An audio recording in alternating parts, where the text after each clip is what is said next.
Once you've selected the course template you want to create, your next step is to import it. So join me on this quick tour. I'll show you how easy it is to import a course template and customize it. In less than 3 minutes, you'll have a course ready for your staff. I'm here on the Learner dashboard. In order to import a course, I need to be on the Group Leader dashboard.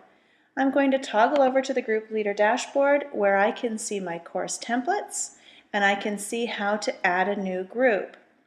Now I've already chosen the course template that I'm going to import first. I've actually chosen 10 that I want to import this year, but I'm going to start with one for some school principals. I want my school principals to work through template 34, Essential Skills for Classroom Observation. I've already checked it out. I've already decided I like it a lot. I might make a couple little changes to it, but I know that I like template 34. So in order to make this template work for me, I need to import all of the assignments, and then once I do that, I can make all the changes I like. All right, I'm going to start on the Group Leader dashboard. I have no groups underway yet, and I first have to create a group. I have to give this group or this course a code. I like to include the school or district name. Now this is going to be a course for all the principals in the district, and we're in ABC School District. And this is my first course. I like to also include a number. And I try to always do all caps because the codes are case sensitive. So I just do all caps, and then I don't have to worry about any spaces or uppercase, lowercase changes. I'm going to give it a title. That was called Essential Skills for Observation, and submit. Now here's the course sitting there on my dashboard.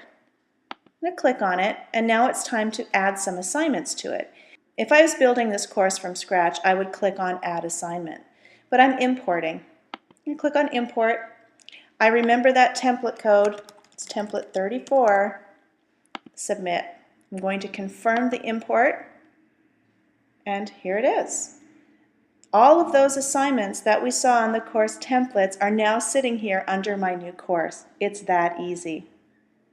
Now if I want to make some changes, I want to revise this a little bit. I'm going to start by looking at the first discussion board that these learners are going to see. Make sure it's exactly what I want. I'm asking these principals to think about the teacher evaluation framework you are using in your school system. Well, I already know what we're using, and I'm going to use some language more specific to our district. Prior to starting this course, think about our teacher evaluation framework. I don't have to say it quite so open-ended like that. Think about our teacher evaluation framework. Look at every component. Which 3 do you think are the most important? Does your system tie in achievement results as well? Well, it doesn't, and so that question isn't important to us. I'm going to get rid of it. Now, if I want to attach the teacher evaluation framework we use, I certainly could add the attachment. If there was a link that I wanted to send people to here to refresh their memory, I could, or if there was an EI video, I could also add it here. In order to add an attachment, all it's going to do is browse my desktop or my files, and then I can just simply attach it from here. And then go ahead and click Save. Do I want to give them 30 minutes? That maybe is too much. I'm going to go just give them 15. And I click Save. Okay, now that assignment has been modified, I quite like it now. It works really great for us, and it's very specific to what's happening in our district. Now I can see that there's a writing activity here, some EI video assignments. Looks good so far.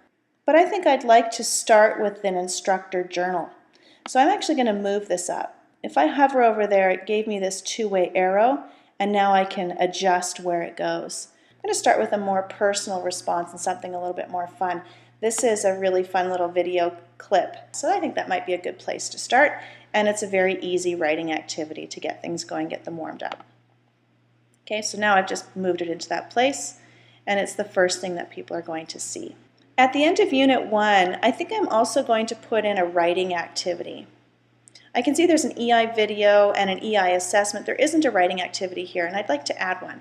So even though I've imported all of these, I can also still add some individual assignments. I'm going to click on Add Assignment, And I would like for my learners to do a little bit of writing.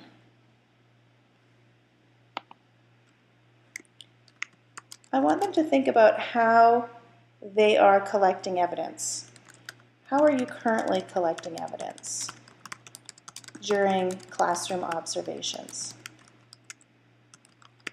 Now, this is not a discussion board. This is just a writing activity for themselves. I, as the group leader, would be able to see their responses, so that's good. Writing the response is just good for your own learning, whether somebody's reading the responses or not. So I'm going to make the instructions clear.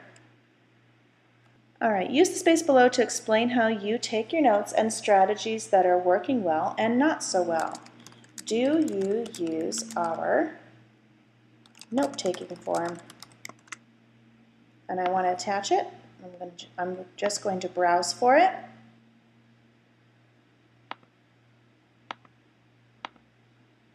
And now it's attached.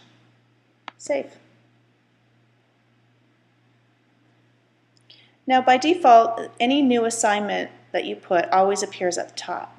So again, if I hover over here to the left, I get a two-way arrow, and now I can drag it into place. Before they take the assessment on gathering evidence, I want them to think about what they're doing currently, and that will help them really reflect on the video assignment that was here about gathering evidence. All right, now I like that this unit has a reflective writing activity in it as well. The next unit has a discussion board and a writing activity in it, so I'm good with that. I always want to make sure there's a good blend of video, writing, reflection, and discussion. All right, I'm happy with this course. I've made all the changes that I want to make, and now my principals are going to have a fantastic course that will really address the skills of gathering evidence, determining levels of performance, and there are even some practice activities in here. Done. Back to the group leader dashboard I go, and I can continue adding groups all along the way. My next course might be focused on teachers. We really are trying to focus on raising the rigor.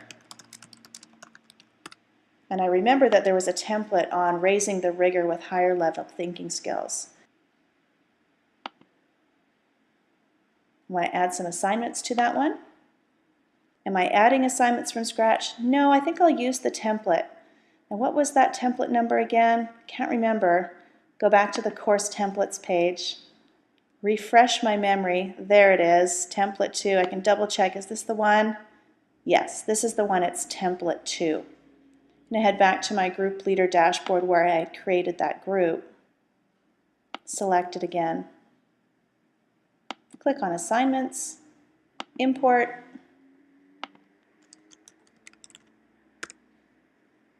template 2. Confirmed, completed, and there it is. Easy, right? Was it really only 3 minutes? Did you time me? I wanted to show you today how easy it is to import a course template, customize it, and make it your own. Your next step is to monitor the progress of all of the users who join your group, and there's a tutorial just for that. Any questions along the way? Let us know.